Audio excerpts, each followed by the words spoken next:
कहानी का शीर्षक है खेत में रोमांच। एक धूप भरी सुबह भोलू अपने खेत में आराम से लेटा हुआ था। ठंडी हवा के झोंके उसे ताजगी दे रहे थे और पक्षियों का मधुर गीत उसे सुकून दे रहा था। अचानक पीछे से उसे किसी के आने की आहट महसूस हुई। जैसे ही उसने पीछे मुड़कर देखा, वो हैरान रह गया। उसके पीछे उसके पापा खड़े थे।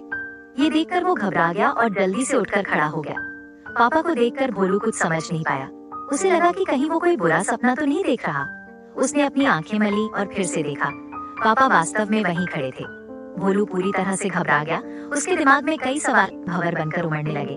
पापा खेत में अचानक कैसे आ गए? क्या उन्होंने मुझे खेत में लेटे हुए देख लिया? अब मेरा क्या होगा?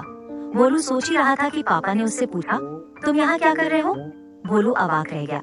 उसे समझ नहीं आ रहा था कि वो क्या जवाब दे। उसने धीरे से कहा, मैं बस।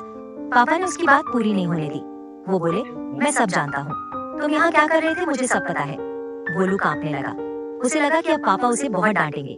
लेकिन पापा मुस्कुराए और बोले, मुझे पता है कि तुम यहाँ क्या कर रहे थे। मैं भी कभी तुम्हारी उम्र का था। भोलू को कुछ समझ नहीं आया। पापा ने आगे कहा, मैं जानता हूँ कि तुम किसी लड़की से प्यार करते हो और उससे शादी करना चाहते हो। भोलू शर्म से लाल हो गया। उसने धीरे से हाँ में सिर हिला दिया। पापा ने मुस्कुराते हुए कहा, ठीक है, हम एक बार उनके परिवार से बात करेंगे। भोलू खुशी से झूम उठा। उसे लगने लगा कि जैसे उसकी सारी समस्याएं हल हो गई हैं। कुछ दिनों बाद भोलू अपने पापा को उस लड़की के घर ले जाता है जिससे वो शादी करना चाहता था। लड़की का परिवार भी बहुत अच्छा था। शुरू में तो सब कुछ ठीक चल रहा था, लेकिन तभी पापा ने शादी के बारे में एक शर्त रख दी। ये शर्त सुनकर भोलू और लड़की का परिवार थोड़ा निराश हो गया।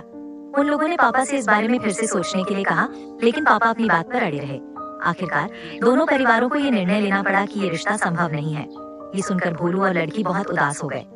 कुछ समय बाद भोलू को ये समझ आता है कि इस सब में किसी की गलती नहीं थी। ये सिर्फ हालात का खेल था। वो इस चीज को कबूल करके आगे बढ़ने की कोशिश करता है।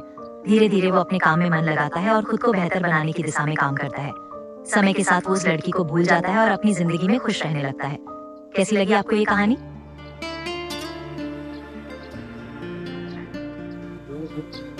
शायद और कुछ इंटरेस्टिंग इसमें ऐड करना चाहिए,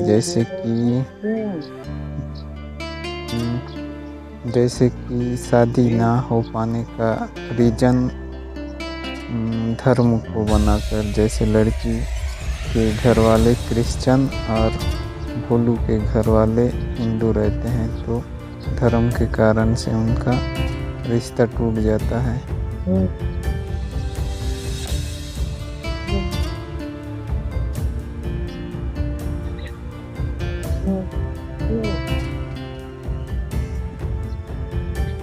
अभी जो मैंने कहा वो समझ गए?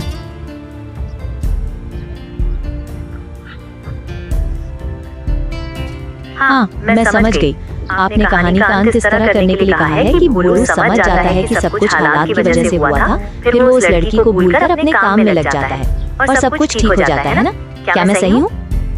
नहीं, उसमें शादी ना होने का कारण धर्म को बनाओ, और जैसे कि लड़की के घर वाले क्रिश्चियन फैमिली से होते हैं, ईसाई, और भोलू के घर वाले हिंदू होते हैं, तो धर्म का मिलान ना होने के कारण उनका रिश्ता टूट जाता है। कारण इसे बना।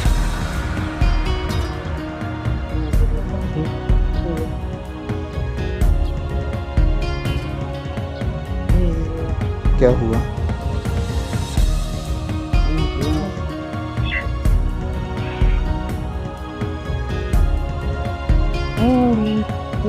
जरूर, मैं आपको कहानी शुरू से सुनाती हूँ।